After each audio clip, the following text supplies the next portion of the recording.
Hello everyone, Mike Arendt here, the Soul Mechanic, and I'm welcoming you to another episode of Men on Fire, the 5-Minute Message.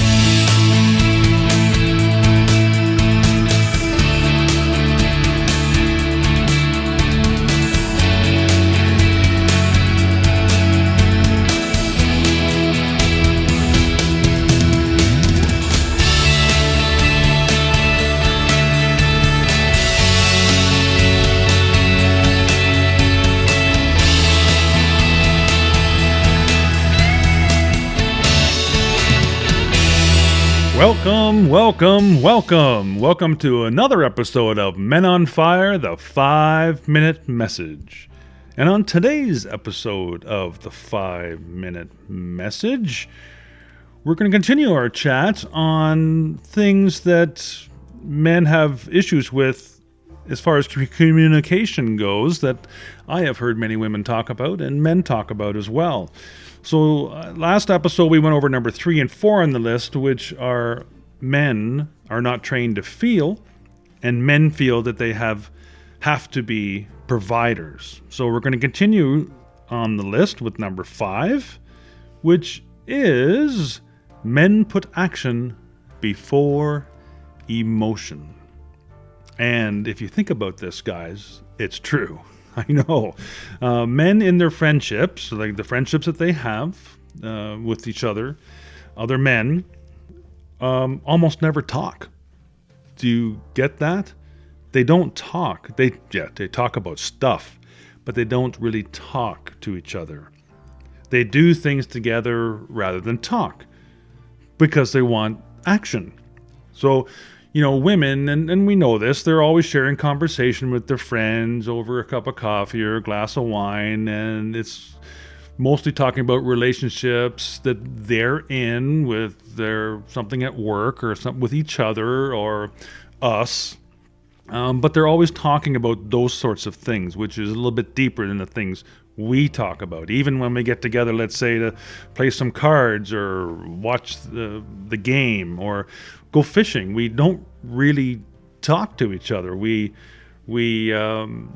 chat and we talk superficially, about different things, maybe some stuff at work or how the game's going or who's winning at cards.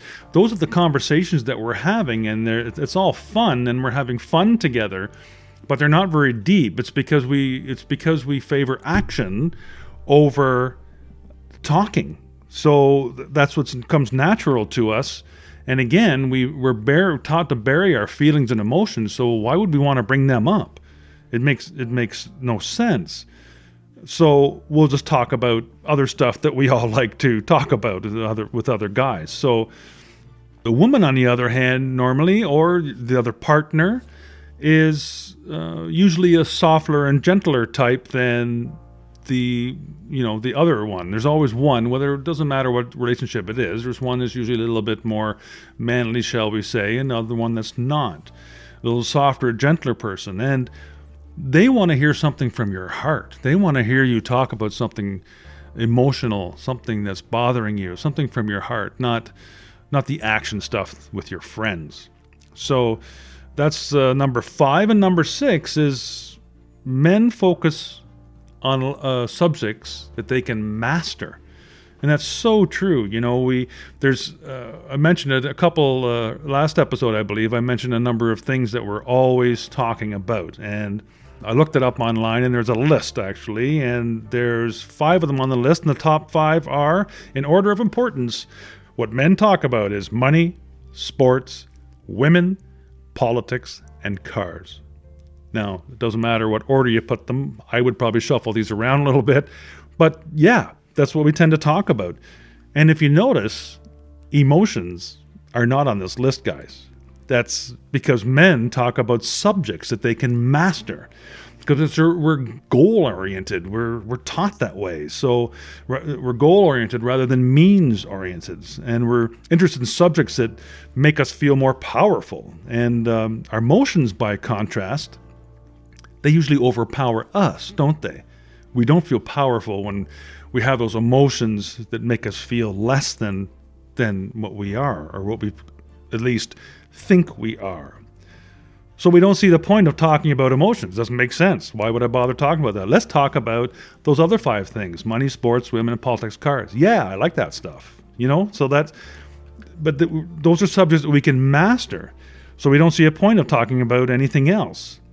And it's simply not practical enough to us because, again, we're supposed to be providers and practical and all those sorts of things. So we close up instead, and we don't allow our women to talk about, or our partners in our relationships to talk about other things with us.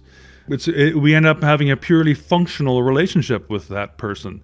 And we just, oh, you want me to take out the garbage, pick up the dry cleaning, get the groceries? Yeah, I can do that. That's a chore, and I can master that because I'm good at those sorts of things. So that's number 5 and 6 on the list. And I want to thank you for being here on 5-Minute Message, Men on Fire, and look forward to going on with this list next time. Take care. Bye for now.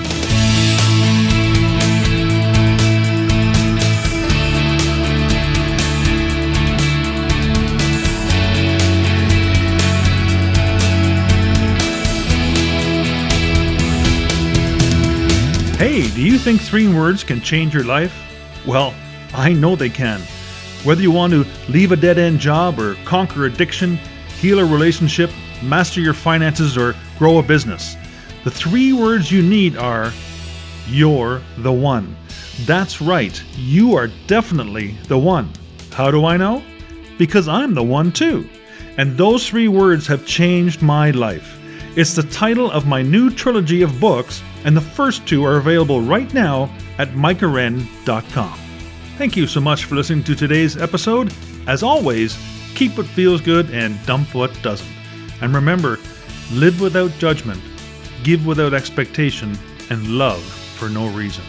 Follow those 3 simple expressions, and you'll be well on your way to an inspirational, intentional, and successful life. Until next time, you're the one.